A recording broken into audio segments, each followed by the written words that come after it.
Al director de la Señal Medios del área periodística de Radiográfica, Gabriel Fernández. ¿Cómo estás, Gabriel? ¿Qué tal, Lautaro? ¿Cómo estás? Muy bien. Hemos tenido finalmente, luego de, bueno, voy a recomendar nuevamente el especial acerca de Donald Trump que hicimos la semana pasada, que lo encuentran en el canal de YouTube de la Radiográfica. Bueno, previendo un poco lo que iba a suceder hoy y cómo se abre el panorama que tiene. Donald Trump echó cierta luz, o por lo menos trazó ciertos parámetros en el discurso inaugural, ¿no? Tuvo una suerte de puente entre la campaña electoral y el presente, ¿no? Porque aun cuando está concluido la determinación del voto en Estados Unidos, hizo anuncios sobre lo que vendrá y vale la pena refrendar. Estos son momentos grandes, fuertes para la humanidad, ¿no? Y por lo tanto también lo son para los que cubrimos esos episodios. Eh, no quería dejar de mencionar, creo que lo vale, que el retorno de Donald Trump lo anticipamos aquí. Y algo más, trabajamos fuerte sobre el significado profundo de Donald Trump, del emerger de Trump como uno de los elementos que denotan el fin del consenso de Washington, la eclosión generada en el capitalismo por la crisis financiera y a partir de allí el intento de varias naciones, y ahora vamos a ver las características, hoy quedó transparentado lo bueno y lo malo que se puede esperar del nuevo capitalismo, un capitalismo que está relacionado en algunos aspectos con lo más antiguo y en otros con las nuevas tecnologías, con elementos que a veces no se toman en cuenta, de hecho hoy no se habló de los chips, de los semiconductores, de las nuevas tecnologías, y es uno de los ejes que tiene que resolver Trump y tienen que resolver el resto de las naciones. Creo que el que nos sigue, el que nos acompaña, el que nos lee, pudo contar de entradita desde la primer campaña electoral de Donald Trump, su primer gestión de gobierno y todo lo que sucedió después, pudo contar con información que preveía y acertaba con respecto a lo que estaba ocurriendo. La vimos temprano, esta es la verdad de la milanesa.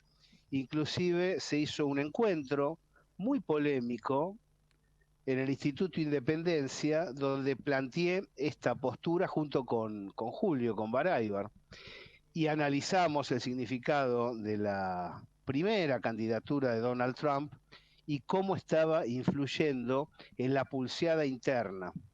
Y hoy, tal vez desde este espacio, sea el único donde se habla de manera recurrente de los semiconductores y se habla de manera persistente de la función de algunos de los empresarios que entornan y hoy se hicieron presentes a Donald Trump.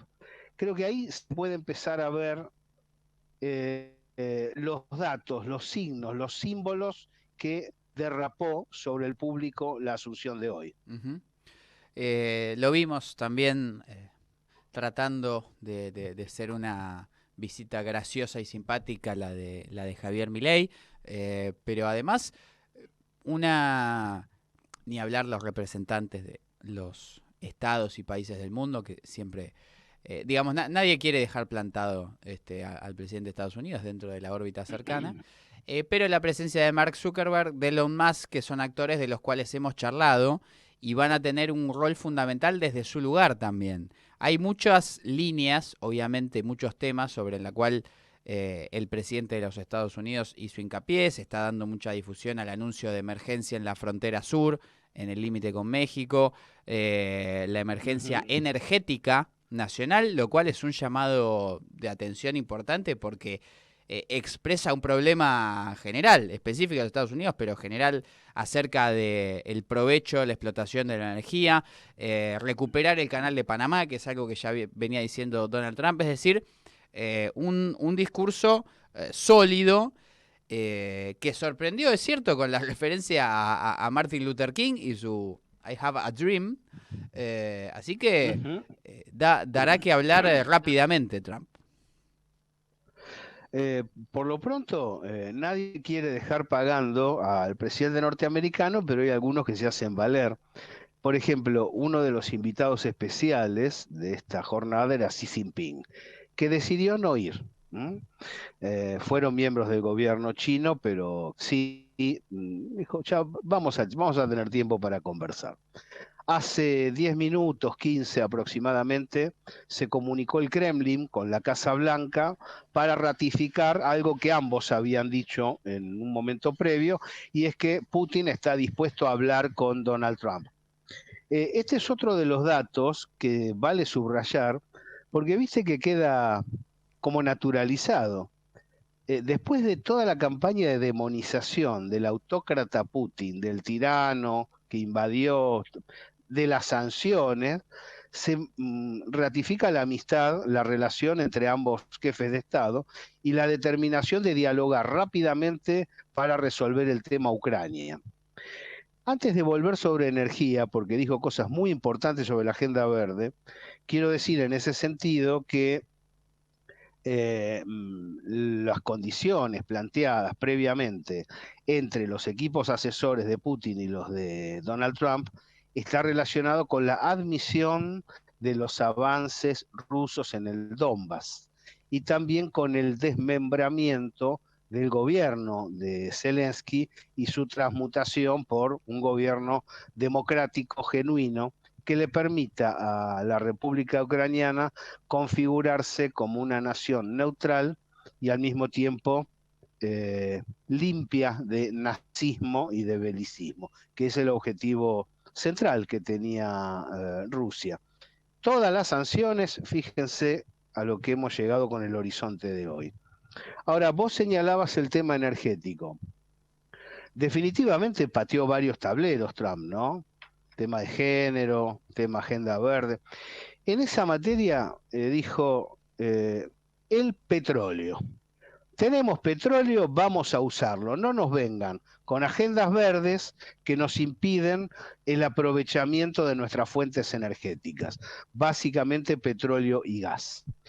Y si tuviera que caracterizar el conjunto del discurso, hicimos nuestra traducción, le decimos a la gente, y vimos dos traducciones más, una argentina y otra de CNN, que están bien, pero que tiene algunos matices.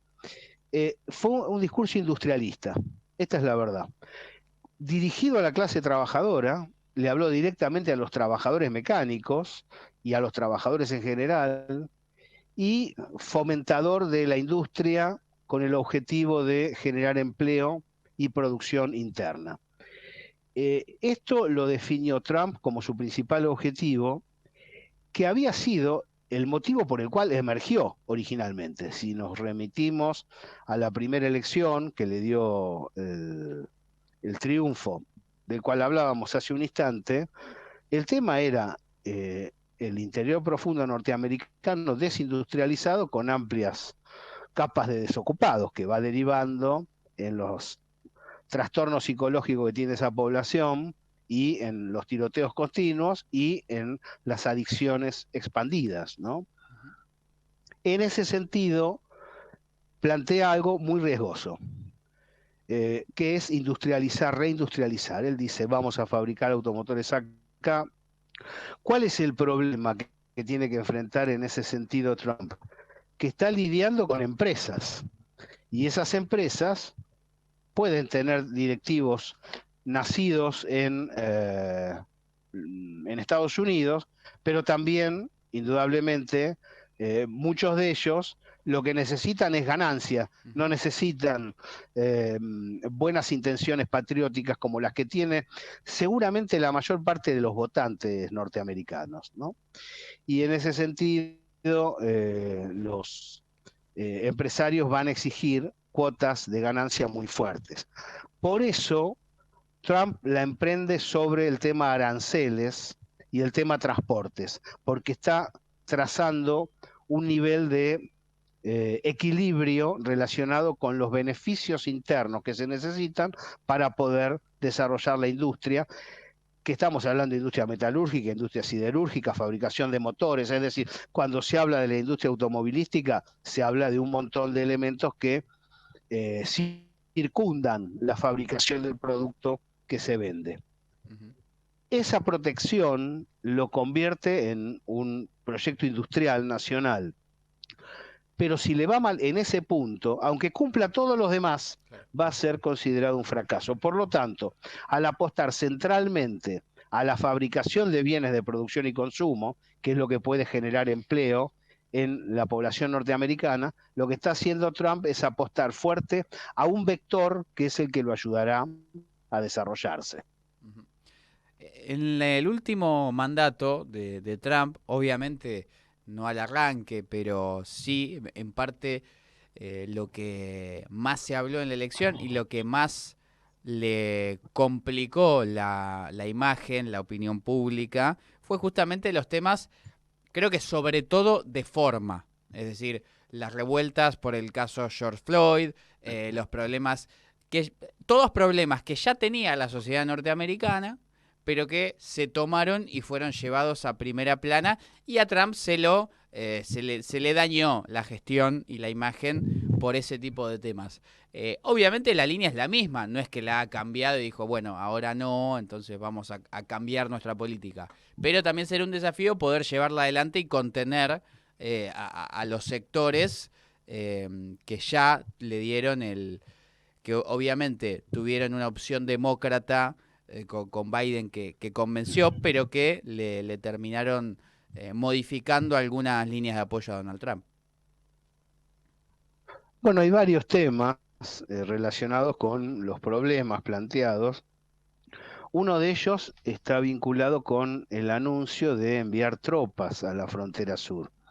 El tema del vínculo con México, yo creo que cada sociedad tiene derecho a configurarse según sus necesidades de mano de obra y la integración cultural con la cual se despliega, pero el tema de insertar a las Fuerzas Armadas dentro del control migratorio es un verdadero dilema. Es un verdadero dilema en el cual si cae Estados Unidos va a tener un problema interno en las Fuerzas Armadas.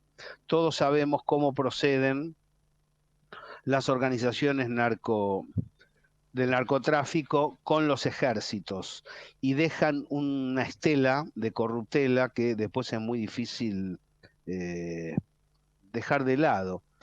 En ese sentido, la declaración de organizaciones terroristas a los bloques narcos que tienen, como todos sabemos, una fuerte impronta en Estados Unidos y en México, pero no solo en México, implica una puerta abierta a ese problema del que estábamos hablando y es llevar adelante una acción militar con rasgos de defensa sobre la situación externa que en realidad termina eh, justificando avances invasivos sobre otras zonas del planeta. Y eso me parece preocupante y entiendo que los mexicanos lo estén planteando con esa preocupación, lo estén planteando desde su derecho soberano a considerar el delito del modo que lo estiman claro ser observado. En la misma dirección, creo que todos quedamos preocupados por la mención del Canal de Panamá. No porque en realidad vaya a suceder, sino porque Trump dijo recuperaremos el Canal de Panamá. Ujú. Yo creo que lo que está haciendo es apretar para lograr que esa discusión arancelaria proindustrial que se está dando en Estados Unidos tenga repercusión en las vías de transporte. Creo que lo va a lograr, pero queda abierta el interrogante, porque como latinoamericanos no podemos aceptar ningún avance sobre territorio de nuestro continente. Ujú. Y un avance sobre la propiedad del Canal de Panamá sería un nuevo ataque a una sociedad que ya ha sido muy atacada como la panameña. Ahora, surgieron otras cosas interesantes. Por un lado, bien mencionado el sueño de Luther King, se esmeró en remarcar que lo que van a obtener con las minorías y con los negros en Estados Unidos, es el sueño de Luther King, no el de, es decir, vamos realmente a trabajar en beneficio de esa sociedad, de esa población. Pero el otro tema es que dice, vamos a salir de las guerras. Y más todavía, no vamos a entrar en ellas. Creo que redondeó una de las frases más significativas, porque acá el problema es la acumulación de capitales en manos de las corporaciones financieras a través de los salvatajes de las entidades bancarias y la compra y venta de armas. La fabricación, compra, venta de armas y ejércitos mercenarios. Si se frena eso, estamos ante una transformación muy fuerte. Por eso, otro de los anuncios que tuvimos en su momento en este espacio fue la perspectiva de un atentado contra Donald Trump. Se cumplió.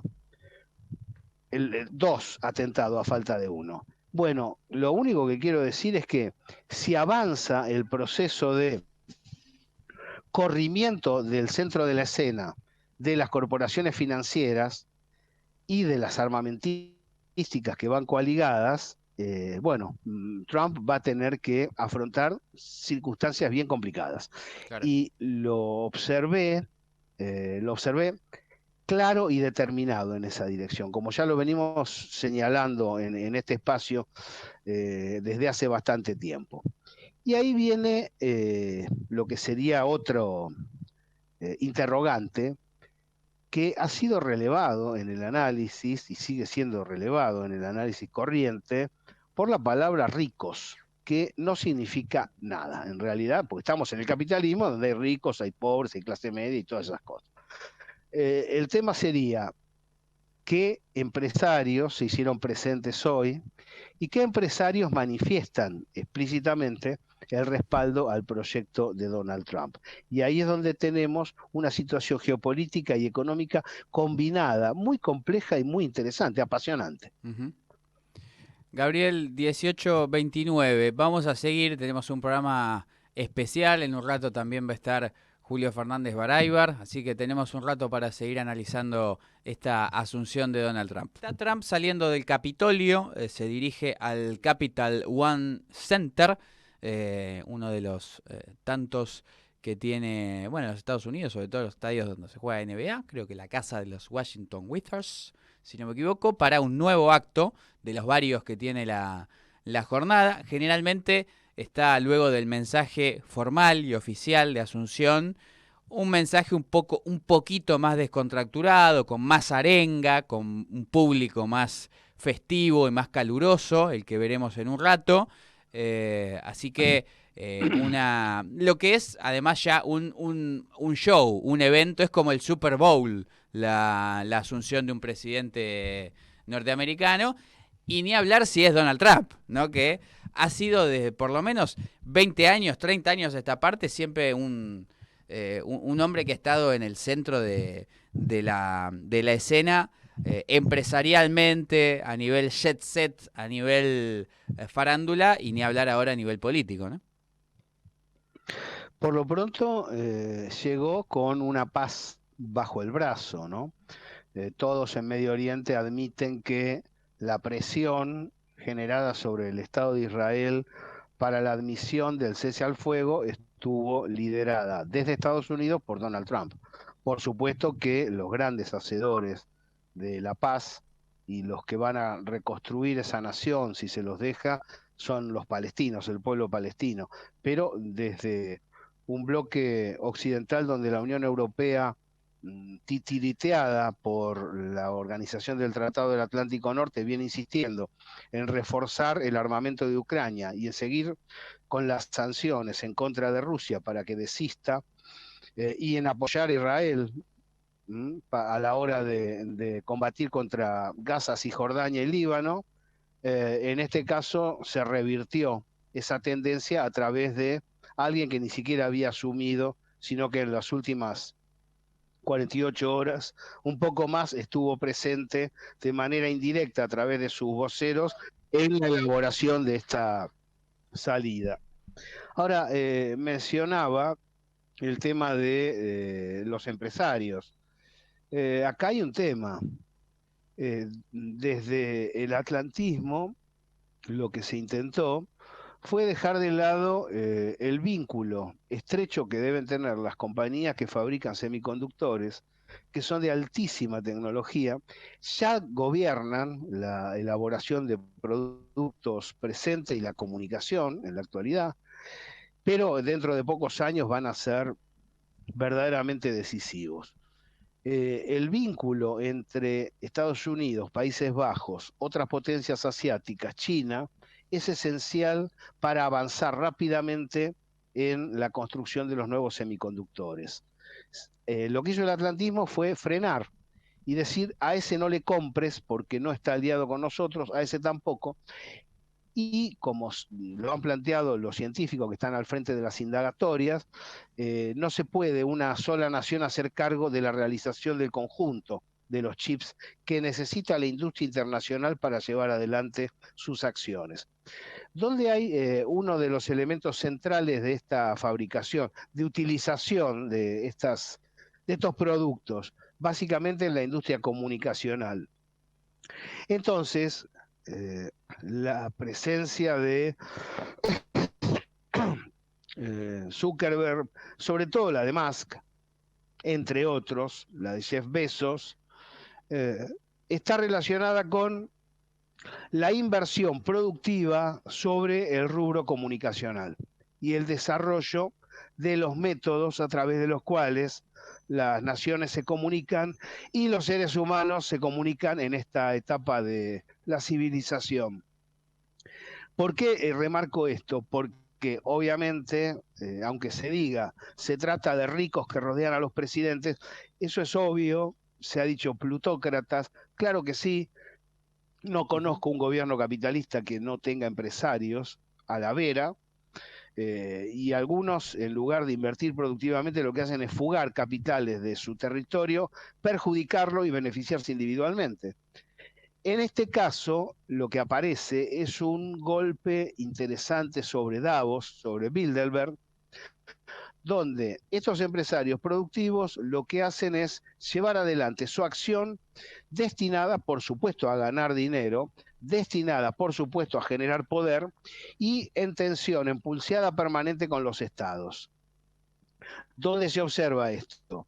Se observa en Estados Unidos con Trump, como se observó en el primer cuatrienio, y se observa en China, donde el principal asesor económico de Donald Trump, presidente asumido hoy en los Estados Unidos, es uno de los principales inversores en automotores de última generación en China, donde tiene la segunda fábrica en China de fabricación de vehículos y donde ha colocado este año, es decir, 2024, pocos meses antes de la salida al aire de este programa, una fábrica de baterías de última generación con el objetivo de abastecer a la industria automotriz.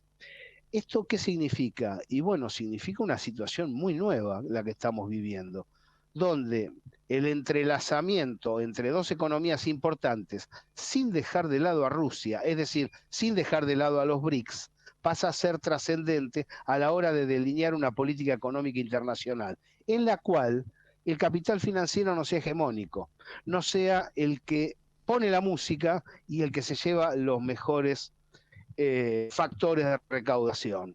Ahí es donde se da una situación diferenciada que va a haber que seguir con mucha atención, porque ninguno de los protagonistas es maravilloso, es un santo, claro. alguien que está dispuesto a entregar su dinero al resto de la comunidad. Pero al mismo tiempo, debido al tipo de producto que realiza, necesita que la comunidad lo adquiera, necesita que haya venta internacional y elaboración internacional, con lo cual habría que repasar la propuesta de Xi Jinping acerca de un nuevo desarrollo internacional, el proyecto de civilizaciones en el cual se asienta China para compatibilizar con el conjunto producción y consumo, comercializarlo a través de la franja y la ruta.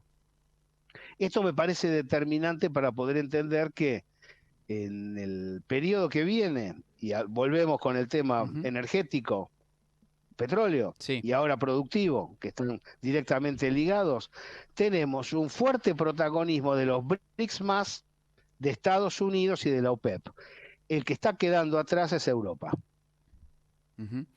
Sí, Europa que mirará obviamente con concentración lo que está pasando en Estados Unidos y a la expectativa de alguna modificación en cuanto la política, a la expectativa no, deberá tomar una decisión en cuanto a la política energética, puesto que la guerra entre Ucrania y Rusia ha castigado fuertemente a Europa, no solo por el desembolso que ha hecho para apoyar al país perdedor, sino que además le ha costado con la voladura del Nord Stream una carga de energía que se pierde justamente eh, en ese andarín bélico en el que se han metido mayoría de países de la OTAN europeos. Le damos la bienvenida, subamos a la charla a nuestro compañero Julio Fernández Baraybar. Julio, ¿cómo estás? ¿Qué tal? ¿Cómo estás, Lautaro? ¿Cómo estás, Gabriel?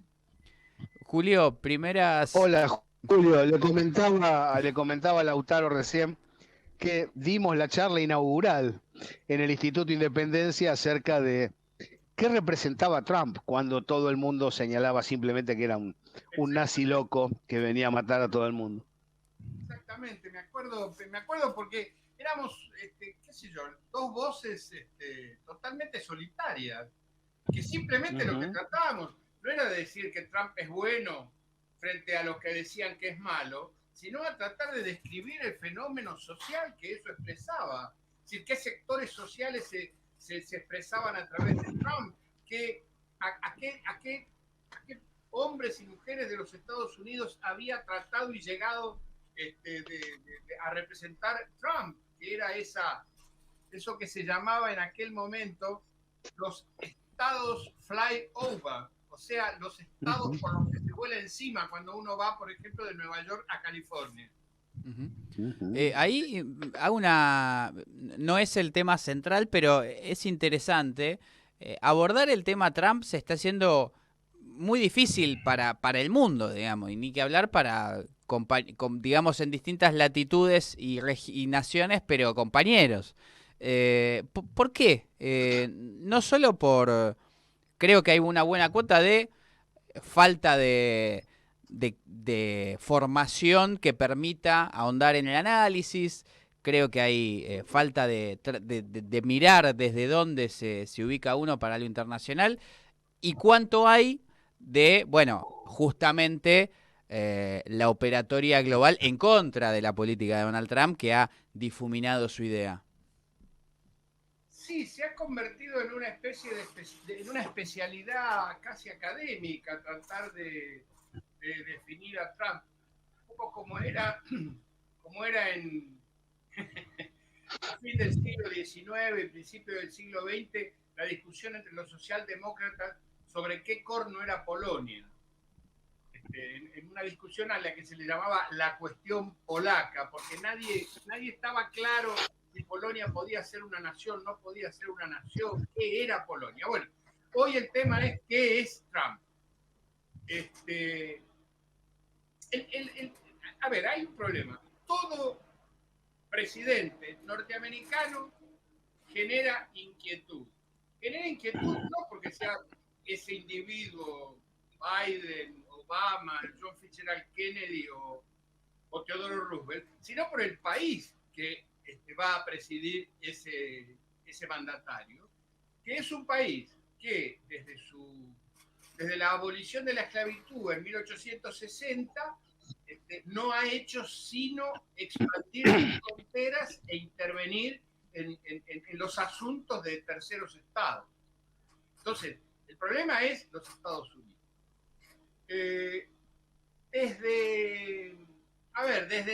Después del reaganismo, de alguna manera, mejor dicho, en 1930, a mi modo de ver, Roosevelt, Franklin Delano Roosevelt,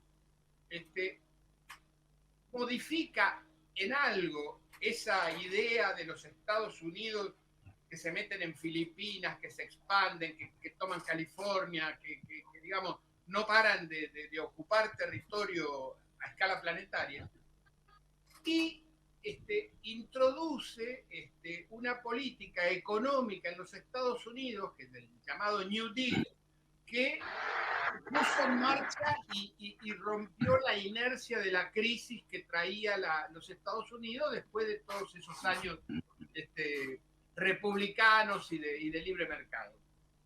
A partir de ahí se generó lo que se llama el rooseveltismo, que es una especie de idealización de los Estados Unidos gobernados por los demócratas, como si a partir de eso los Estados Unidos se convirtieran en más buenos, en más mansos, en más tranquilos, y difundieran paz y bienestar por el mundo. Eso en nuestra generación tuvo con John Fitzgerald Kennedy un momento muy representativo. Su famosa Alianza para el Progreso y todo eso, la idea de que los Estados Unidos ayudaban acá y eran buenos, es decir, eran demócratas, no eran totalitarios, no eran gente mala, no eran racistas, digamos.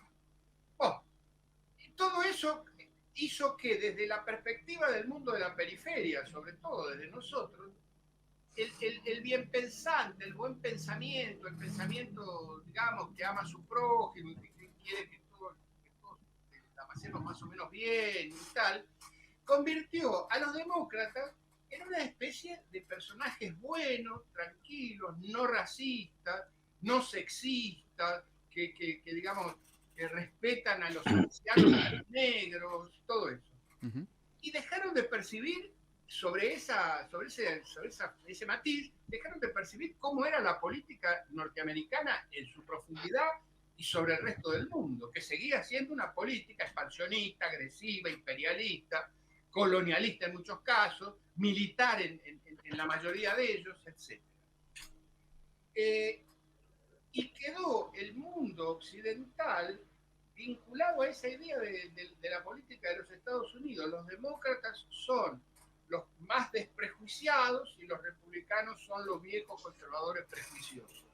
Bueno, Trump rompió todo eso, rompió todo ese esquema, y los que quedaron bicicleteando en el aire son esos viejos preconceptos que corresponden a otra etapa de los Estados Unidos.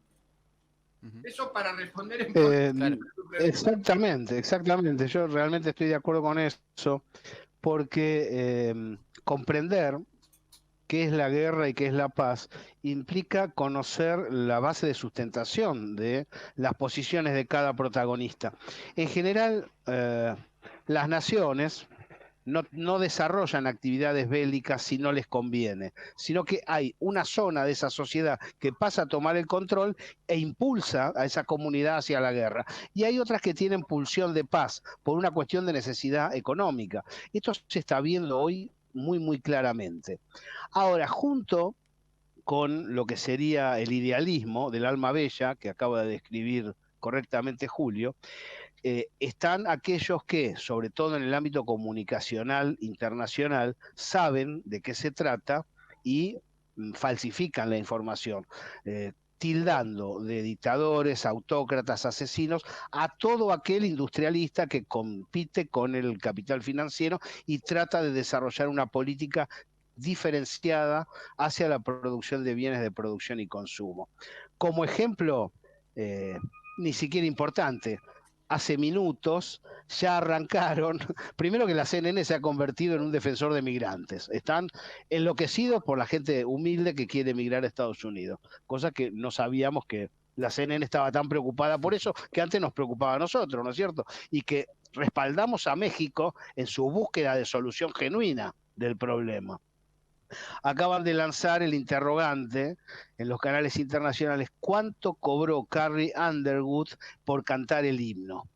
Es decir, ¿cuánto gasto del Estado generó Donald Trump para pagarle a la cantante country para cantar el himno? Eso es propaganda, la conocemos en la Argentina, ¿no? ¿Cuánto cuesta esto? ¿Cuánto cobra Lali Espósito? Bueno, empezaron y la va a tener que pagar Trump comunicacionalmente. Ahí es donde creo que la inversión que se está desarrollando en materia ultraproductiva sobre Tesla, pero también vinculada con Facebook y con Twitter, lo que dijo Trump, basta de censura, va a ser muy importante. Aquí el espacio demócrata profinanciero ha controlado los medios de comunicación de un modo brutal, feroz, cancelando personas, difamando, prohibiendo, censurando de un modo extraño, mientras declamaba este último lustro fue así, pura censura mientras declamaba libertad de expresión y señalaba que en realidad lo hacía para defender la democracia y los derechos. Y vos decís, ¿por qué defienden los derechos censurando y prohibiendo otras voces? Creo que eso también está quedando claro y vincula lo económico con lo conceptual. Permitime, totalmente de acuerdo, Gabriel. Quería introducir un poquito algo de lo que vos dijiste, que es lo siguiente. En determinado momento, yo creo que en la década del 60, 70, el Partido Demócrata pasó de ser la expresión de aquellos obreros desocupados, de aquel campesinado empobrecido de los Estados Unidos, del estado de Tennessee, en 1930, a ser la expresión del capital financiero. Esto es lo que es determinante. Claro. Es decir, dejó de representar a los sectores productivos de los Estados Unidos y se convirtió en mera expresión del pequeño mundo de Wall Street y sus... La finanza, claro. La pura finanza, expandiendo esa ideología, esa política y esos intereses a Europa, a la Unión Europea. Y la Unión Europea se ha convertido hoy en una entidad puramente financiera que ha dejado de producir. Es decir, Alemania, la locomotora de Europa, es una carrindanga, una zorra de mano, la locomotora de Europa. Totalmente. Ahora, esto que pasó hoy y la situación de Europa, hubo varios episodios, como la reunión de Erdogan junto con el hombre de Eslovaquia, ¿no es cierto? Más el acuerdo de Rusia con Irán. Lo que denota es que la opinión del pueblo tiene importancia y las elecciones no deben ser anuladas, porque acá empezó una especie de run de la falsa democracia y que al final gana el fascismo y gana la derecha en distintos puntos y la democracia no sirve. Guarda que si nosotros repasamos las elecciones desde noviembre del año anterior, del 2023, hasta hoy, más del 95% ganaron las fuerzas antiatlantistas, las que dicen, este esquema financiero no nos interesa un esquema productivo que nos dé trabajo y que nos permita vivir normalmente. Eso es lo que viene votando la gente, así que acá también hay una batalla pro-democrática en contra de los que dicen defender la democracia. Hay algo que, ligado a lo que decía Julio hace un momento, los demócratas, primero que están obligados a transformarse, convertirse o pensar por lo menos una nueva estrategia, porque han quedado debilitados y serían o debieran ser en su país la principal oposición. A mí si me preguntas hoy, buscaría más todavía... o debatámoslo, pero más todavía fortalecer a los Obama o Kamala Harris. No buscaría algo parecido a Trump porque está Trump. Entonces tenés que ser el abanderado de todo esto que venimos hablando, de las minorías, con un planteo económico que permite incluirlas, pero la agenda de defensa de los derechos individuales, los derechos civiles, la libertad, inclusive hablando en términos... de la agenda norteamericana, porque si buscan, bueno, como los norteamericanos vuelven al industrialismo nacional, vuelven a América para los americanos, yo ahí polarizaría, a ver, si el Partido Demócrata está escuchando este programa, digo, es un debate interesante. Es un planteo político. Y lo que van a tener que lograr es un asentamiento económico, representar a alguien que sea parte de la población. Claro. Pero ¿hay con qué? Digamos. Sí. ¿Hay con qué? Quiero ver si hay con qué, Lautaro. Porque en este momento, a mi modo de ver, Trump está representando a todos esos sectores que el Partido Demócrata dejó de representar.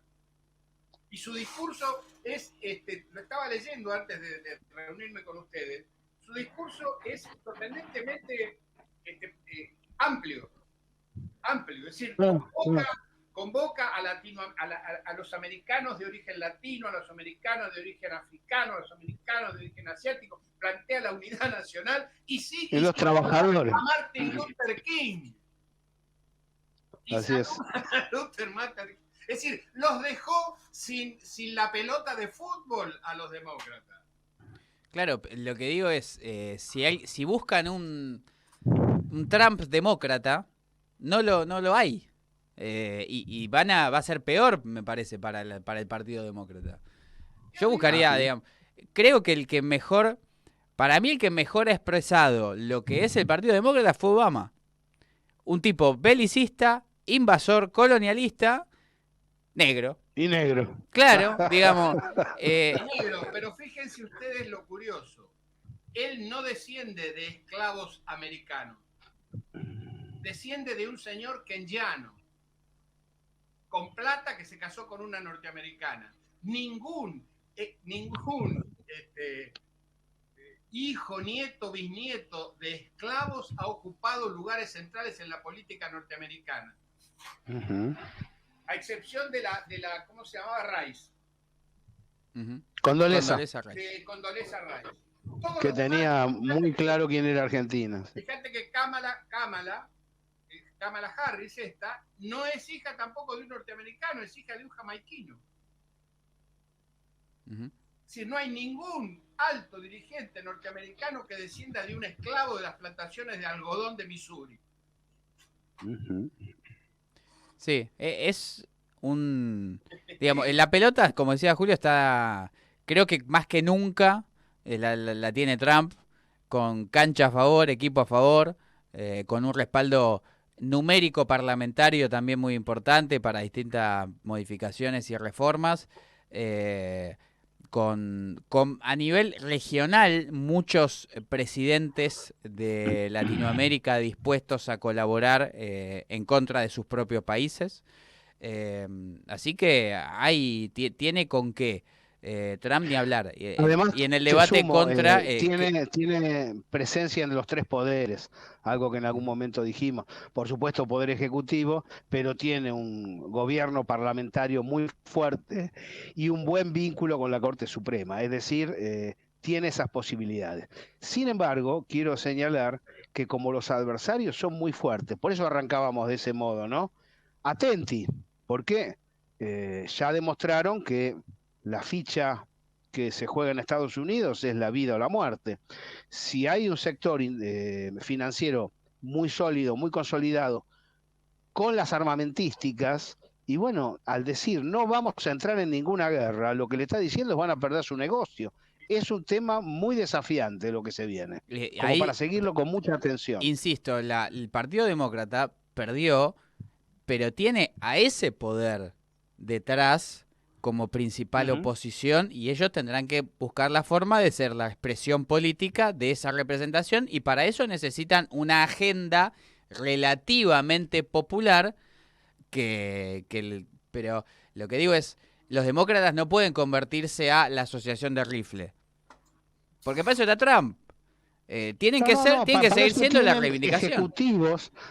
Estoy de acuerdo, para eso tienen ejecutivos que están en las armamentísticas, que trabajan allí. Por eso, digamos, pero esa es la expresión financiera económica, no tanto política. ¿Cuántas veces John Bolton boicoteó las negociaciones de Donald Trump hasta que lo tuvo que echar de su gabinete? Y Bolton venía desde Reagan hasta hoy, sin parate, hasta que lo tuvo que echar, porque son hombres, él y otros más, que son parte de la industria de fabricación de armamentos, y lo único que necesitan es un gobierno disciplinado, como los de Europa. Y ahora les aparece que no pueden disciplinar a su principal aliete, al gobierno de los Estados Unidos, que es el eje de la OTAN. Es una situación muy compleja la que se da, muy interesante además. Creo ahí que la oportunidad de ese poder es... sectario. Sí, Julio, sí. No, decía que los demócratas van a ratificar su discurso sectorial. Para mí, ese grupo financiero, los Bolton, los los armamentistas, los que buscan invasiones y generan divisas e ingresos a través de eso, van a o encontrar en el Partido Demócrata su ariete político, o van a operar dentro del Partido Republicano para tratar de romper ese gobierno de Trump. No hay una tercera vía, y alguna expresión institucional de fortaleza se necesita también. Tal cual, tal cual. En este momento, blanco o negro, no hay tercera vía en Estados Unidos. Es imprescindible para los norteamericanos promedio que le vaya bien a Donald Trump, porque de otro modo retoman a la baja del PBI, retoman al fentanilo, retoman la falta de vivienda, retoman la falta de salud, es decir, tienen una situación inmanejable socialmente. Necesitan que vaya bien a Trump, que es completamente opuesto a los gobiernos liberales latinoamericanos, empezando por el argentino, que dicen estar relacionados con ese proyecto. El proyecto industrial que están intentando aquellos sectores que están siendo vituperados por la prensa internacional, son contrarios a los que se están llevando adelante en algunas zonas de Latinoamérica, que deberían pensar más en el destino de su patria y en el destino de su pueblo, ¿no? Claro, ahí es lo que decía de una manera humorística alguien en las redes, digamos.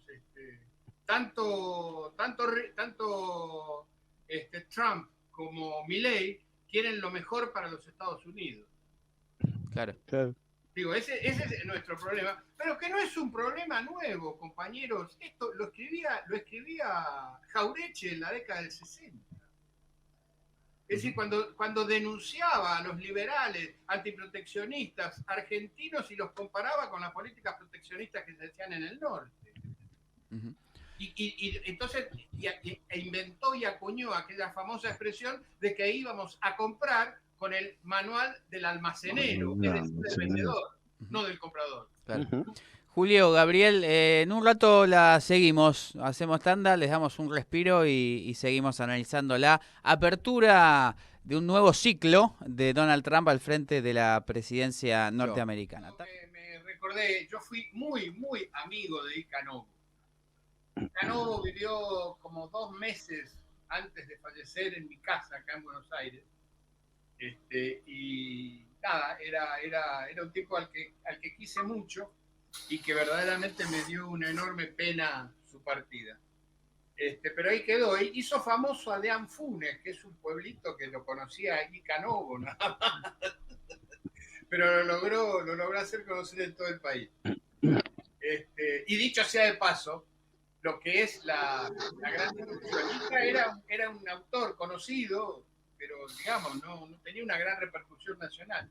Hasta que justamente Soledad Pastorutti le grabó este tema. A partir de grabar este tema era solamente pasar por Sadaique y cobrar. Se hizo, verdaderamente, hizo muchísimo dinero gracias a sus derechos de autor de este tema y de la grabación de Soledad Pastorutti. Bueno, volvamos a lo... Hombre de radiográfica. O sea que tuvo su programa aquí en la gráfica. ¿En serio? Ay, qué grande. Exactamente, sí, ahí trabamos un muy buen vínculo. Era un tipo realmente extraordinario y cada tanto venía a estrenar a mi programa alguna canción, como la del Negro Fontana Rosa. Claro. Un tipo extraordinario, Vica. Extraordinario. Sí. Volvamos, ya pasó el momento. Momento autóctono. Lo están enfocando al vicepresidente, el flamante vicepresidente de los Estados Unidos, a Vance, que es una jugada también interesante de Donald Trump, buscando seguir sumando sectores, a diferencia de lo que había sido ahora se me fue el nombre, el vicepresidente demócrata de Kamala Harris, que era un poco más parecido a Trump, justamente buscando un sector un poquito más, entre comillas, violento o agresivo. Vance es una política que atrae más sectores dentro del abanico de Trump. Uh-huh.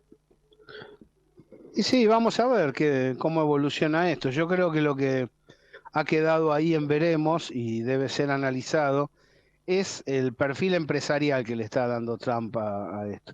Es decir, nos preguntábamos con Julio no hace un rato ¿qué es Trump? ¿Qué significa Trump?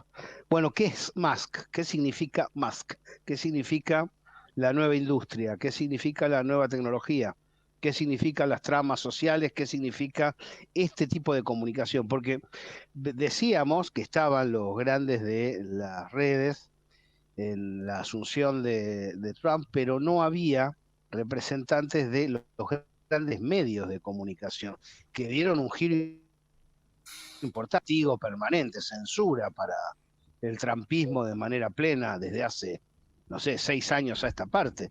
Es decir, lo que sería el contralor de la opinión tradicional dentro del sistema capitalista ha tomado distancia de este proceso y está imbricado y repite los argumentos que le dicta el capital financiero, mientras que las nuevas tecnologías aparecen como ligadas a un proyecto en el cual se necesita invertir, producir y vender. Atenti con eso, ¿no? Sí, yo celebro, y lo voy a decir en público porque te lo dije privadamente, yo celebro un verdadero hallazgo que vos hiciste, Gabriel, con respecto a Elon Musk. Cuando dijiste algo tan evidente, pero que no es, porque lo esencial es invisible a los ojos, como dice el Principito, que Elon Musk es un empresario. O sea, no es un perverso polimorfo, un, un loco, un tipo que quiere dominar el mundo. No, es un empresario que quiere ganar plata. Digo, es todo el misterio. Lo que pasa es que en vez de ser empresario fabricando tornillos, que ya es una cosa bastante obsoleta en la sociedad tecnificada de hoy, el tipo produce cosas más sofisticadas, pero es simplemente un productor, un industrial, un empresario. Hace autos. Sí, hace autos. Claro. Hace autos, es gracioso. Hace autos eléctricos. Y en el discurso Trump dice que va a levantar ese tema de la obligación de comprar autos eléctricos, poniéndole un límite, por así decir, a las ambiciones del propio Elon Musk para vender más autos eléctricos. Totalmente. Y abriéndose con un discurso también muy interesante, abriéndose a los obreros de la industria automotriz, a los legendarios obreros automotrices de Chicago. Hay una... Y ahí va a haber una discusión sobre los aranceles también. Sí. Claro. De acuerdo, Julio. ¿Aceptará, por ejemplo, Michael Moore reconciliarse con Trump, siendo que hizo Flint, que denunció como el cinturón del óxido norteamericano y el cierre de las fábricas de camiones, las fábricas de acero, las siderúrgicas? Porque hay una interesante nota de Michael Moore previo a la elección, a la primera elección que gana Trump, 5 razones por las cuales va a ganar Donald Trump, que obviamente tomó repercusión luego de que se cumplan, pero es justamente uno de los quizás periodistas o realizadores más críticos y saludablemente críticos del sistema en general, económico, de salud, educación, de armas, etcétera, norteamericano, y que con la película Flint dijo, se fueron las industrias de Estados Unidos y quedó un desguace social terrible, y el que propone que vuelvan es Donald Trump. Sí, yo no creo que tenga por qué hacerse amigo o claro, acercarse a Donald Trump, porque su visión del mundo es distinta. Yo no me siento identificado a Donald Trump. Si Donald Trump representa a un mundo con el cual yo estoy enfrentado. Yo, Julio Fernández. Claro, el empresariado es así, claro. Totalmente. Claro. Ese mundo. Yo no quiero que Estados Unidos sea hegemónico, yo no quiero que Estados Unidos sea la gran superpotencia que es, no quiero nada de eso. Ahora bien, esa es mi opinión. Vamos a hablar de política en Estados Unidos. Este hombre, Michael Moore, que dicho sea de paso, era el referente que tenía en algún momento la NATO. ¿Se acuerdan?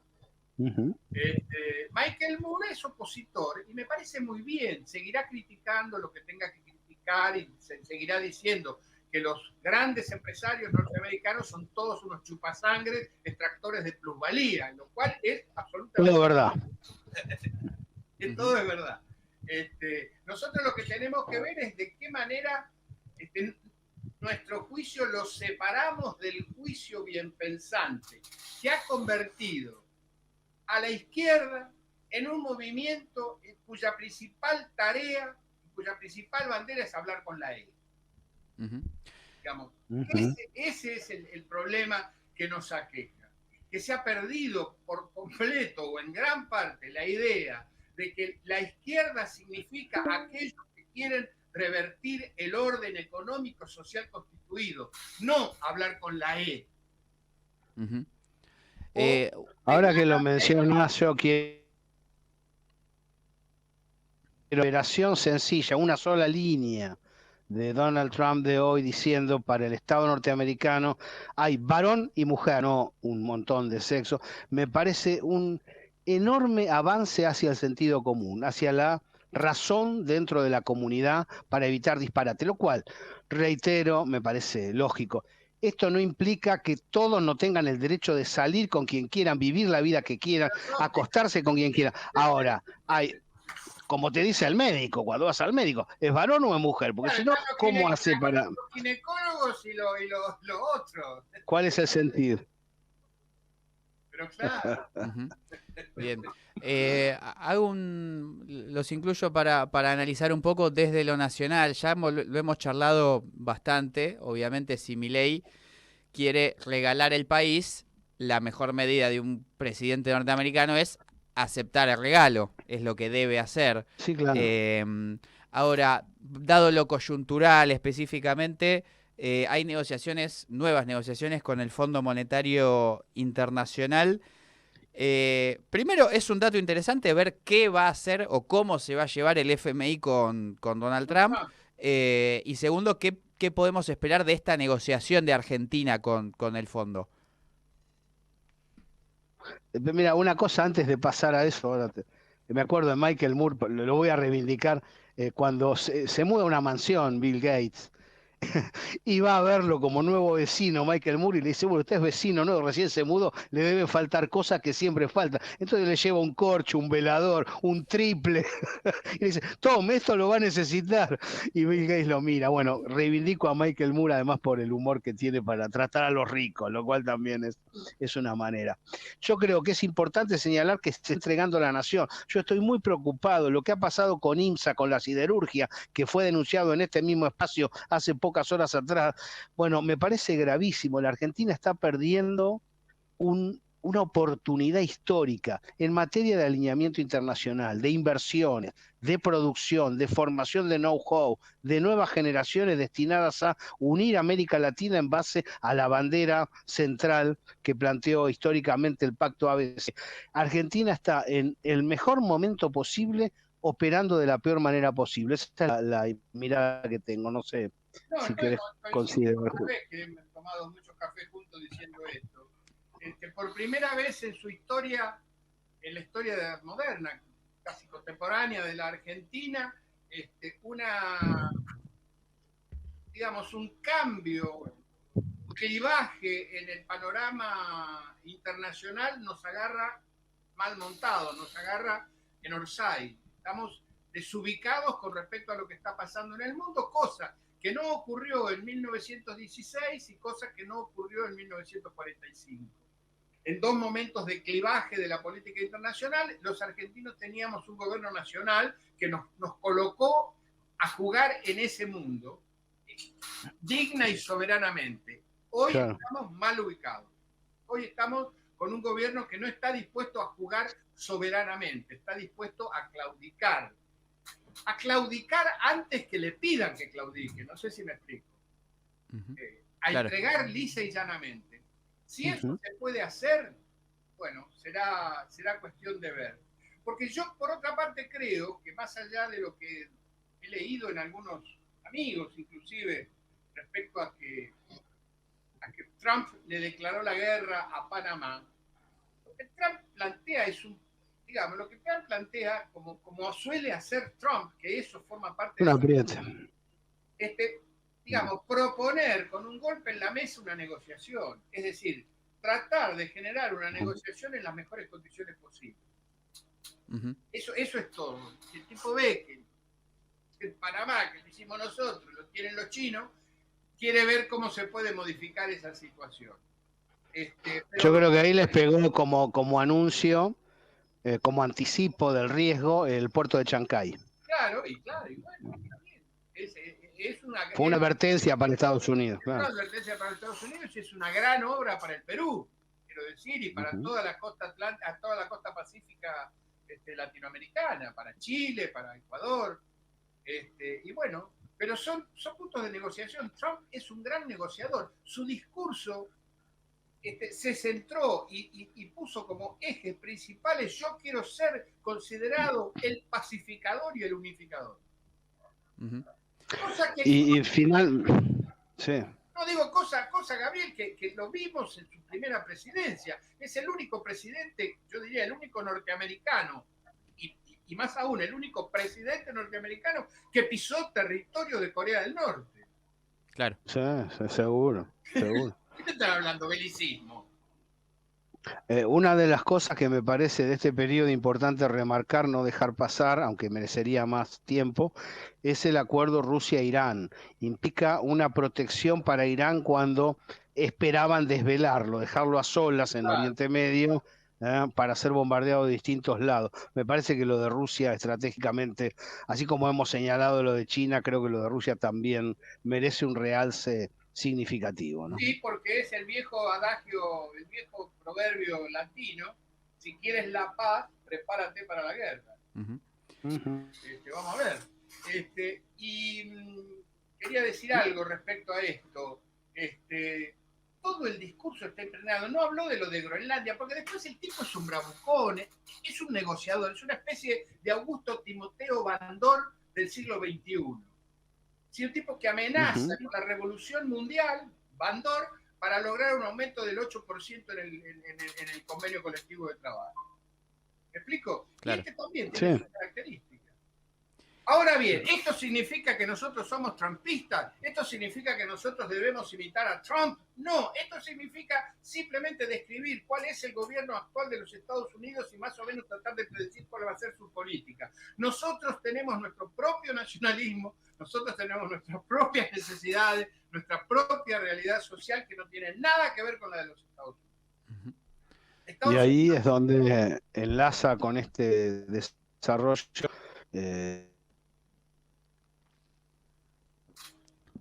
Bueno, se nos quedó ahí la imagen.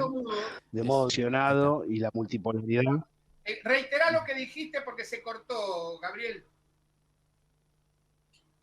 Bueno, en un rato seguimos y resolvemos los problemas de comunicación. A los dos, Julio, Gabriel, les agradezco mucho. Sí, adelante. Casi 1h30 de análisis de la asunción de Donald Trump. Seguiremos con este tema. Un abrazo grande, Julio. Chau, chau.